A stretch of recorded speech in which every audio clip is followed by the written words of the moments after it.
This is session 6, and we're talking about Gestalt theory and also color. So we'll begin with Gestalt.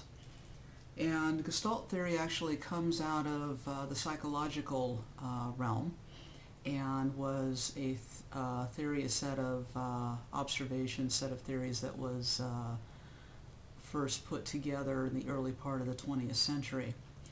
And although it was kind of fabricated in the psychology realm, it pertains to quite a variety of other disciplines, including design and art, and also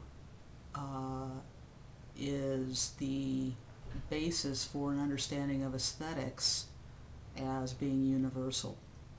So Gestalt design principles actually support aesthetic concepts that we're talking about. One of the reasons it's good for designers to understand Gestalt theory is because it enables their design thinking and solutions. If we understand how human beings perceive, we can design to that end. Gestalt theory has some overriding principles or main principles to think about. And basically the idea is that it deals with wholeness and completeness in the visual field: shape, form, pattern, things that are repeated, how we organize our visual field as we're going about our daily lives. As I said, it supports the underlying principles of visual organization, and aesthetic theory. It also propounds that human beings have this innate ability to create. It may not be visual, but a creative tendency it's a general human trait that is not shared by other creatures. It is unique to us. It's along with the opposable thumb idea, it creates some, puts us on a different level, shall we say. Also in Gestalt theory, we apply meaning to everything that we see. So we'll recognize something and we won't just look at it and go on, but we'll form an opinion. We'll look at it in terms of, okay, what does that mean? What does that mean to me? How can I use that? Is that a safe thing? Is it a useful thing? We're constantly doing that. And also we recognize figure ground. It's an automatic perception, and we will organize our visual field, that is the area that we see in front of us every time we look at something, into figure and into ground. So we separate figure from ground, always. So you can see how just these basic ideas that are underlying Gestalt theory will support the aesthetic theory that we're dealing with in this class. There are a few principles that are part of Gestalt, and one of them is the idea of proximity, and that is that we will usually group things together if they are proximal or close to each other in position. So things that are next to each other, things that are near each other, we will tend to group together as a unit, and then things that are more distant are separate. So we see all these various shapes as a unit, and we even refer to it as a group. So it becomes a single thing rather than shapes. It is a group of shapes. So our language usage even changes. And same here, we've got 3 different shapes, but it is a grouping of shapes, so that we treat this whole thing as one unit. And this is a separate group than this, and there's negative space in between. So this is proximal, but they're not proximal to each other relative to the closeness of the shapes within each group. Similarity is a contrast idea. Things that are similar we will automatically group or blend together, and that allows things that are different to stand out. So we see these squares, and we notice that they're all in one group. They're all close to each other on the page. And then we have this circle. So the first thing we're going to notice is the circle because it's different than everything else. So it's a contrast issue. We will notice things that contrast or stand out from the crowd very quickly, and we won't notice. We'll be aware of the crowd, but we won't be aware of individual elements that are all the same within the crowd. So we'll notice things that are different. Continuity is basically the idea that we track movement visually. We tend to go in one direction visually until we are compelled to change direction. And continuity helps support the idea of implied line. It actually also supports the idea of line, inscribed line itself, and even psychological line. But we will tend to see this as two lines crossed in a perpendicular relationship rather than four separate lines coming together. So that's continuity.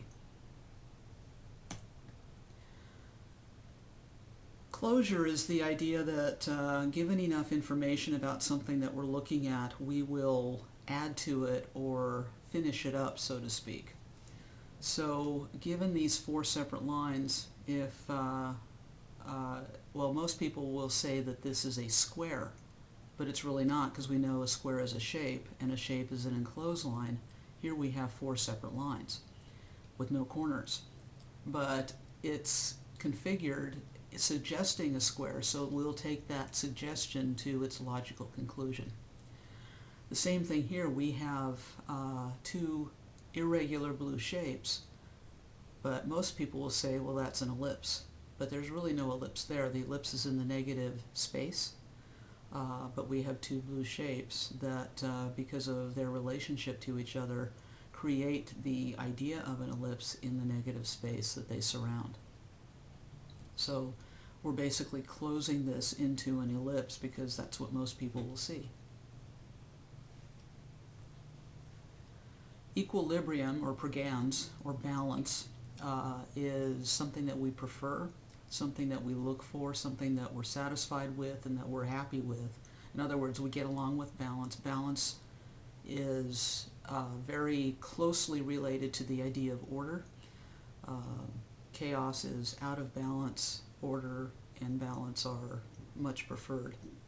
And we look for things that will balance in a visual field. So this red circle and the black square are obviously balanced. Assimilation is the idea that we do not ever design in a vacuum. In other words, we don't just pull ideas out of thin air. Everything that we create has a basis in our experience somewhere, or somebody else's experience that we're learning about. That's why we do a lot of the artist research that we do, because you'll learn from others very quickly, and then you can take that and apply that to your own work. But you're drawing from your education, you're drawing from your life history, you're drawing from experiences in relationships, you're drawing what you see in the marketplace, you're drawing from your everyday life when you design. So the way this relates to this set of gray shapes is that we will say that this is an apple. But it's really not an apple, it's three shapes that, because of their proximity and their scale relationships, their proportions, they create a symbol that represents an apple. But we also know from experience this is not the Apple Macintosh company apple. This is it's just a representation of an apple. But it's really not an apple, but it reminds us of one, so we call it an apple. That's assimilation. Figure ground. We've already dealt with this in terms of shape and space, but figure ground is an automatic and immediate and very necessary understanding, and we automatically will do the figure ground thing. Anything that we're looking at is figure. Anything that's surrounding that becomes ground, and we will see one figure ground relationship at a time. This is why when we're driving down the freeway, it's so important to keep your eyes constantly moving across, all around you, looking in your mirrors, your side view mirrors. If you're focusing just on the car in front, you won't see, 3 cars ahead, which already might be slowing down. So focus 3 cars ahead, and you kind of look around and ignore the car in front. It's almost related to a little more obvious idea that when you're watching a film or a television show and they're focusing on somebody close up, they blur the background. And then they'll shift focus to the person or the object in the background, and the person in the foreground's blurred.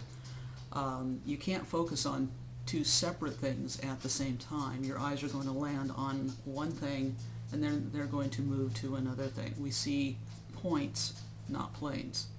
That's really important to understand. The human eye sees points or locations, not overall visual planes or visual fields all at once. So here is a use of similarity. In a business card, we have dots. Letter forms are similar, so we'll group this, we'll group this, we'll group this, we'll group this. Similarity because of same shape or same color. We'll see all the kind of yellow-green dots together. We'll see the black letters together. These will group. These are different color, different size. That'll group, and so forth. So similarity is all over this thing. At the same time, there's also proximity, especially if you look at the 3 dots, where he's saying that here's 3 dots, and then we have a proximity issue versus a isolation issue, and then he captions it, this is a story. So this is proximity. The ability to separate the word David from, I guess it's Shay, is also a proximity issue. We have we have words and then space, and then words and then space, and so forth. So our ability to even read in languages that use letter forms requires proximity. It also requires continuity, which is the ability to track movement or to move in a organized direction. If we look at this continuity, basically because of the boldness and the roughness, the distressing of the letter forms, there's kind of a visual path this way. And then of course we will track the linear elements, and we will come back and track exactly what it's saying. But our first understanding is that there's a darker path here, and it's much lighter on the side. So this is emphasized, and our eye will move. Implied line is an idea of continuity. As we look at this photograph, obviously from the left hand through the shoulders and down to the right hand, there's a diagonal line that's very strong there. That's continuity. That's an implied line. And we also notice that direction picked up in the fur of the dog. Kind of has a windblown look. It's going the same direction, picking up, echoing that diagonal movement.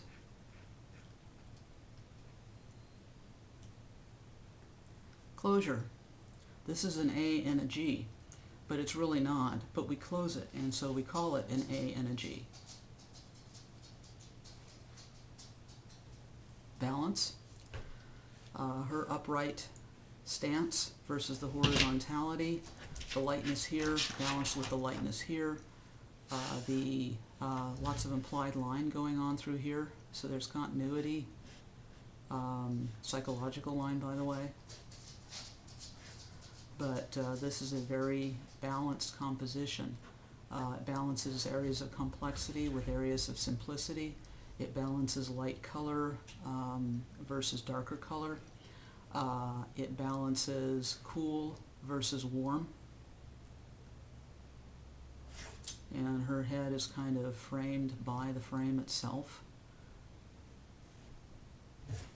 So this becomes a very peaceful, stable setting.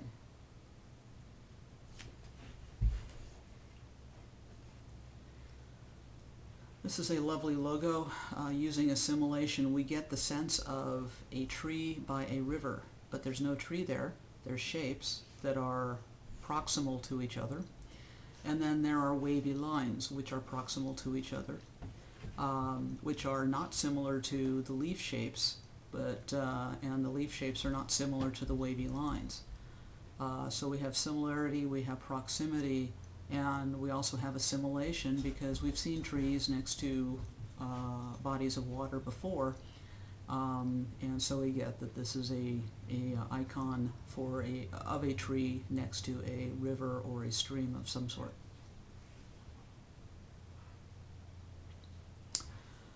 This is all sorts of hand-drawn letter forms in the shape of a fish. So we have to have the assimilation idea of what a fish is in order to understand the letter forms. Then we have the proximity of the words themselves, the letters within the words, and then we have the similarity issue of one color versus another color. And we also have figure ground, the fish itself against the black background.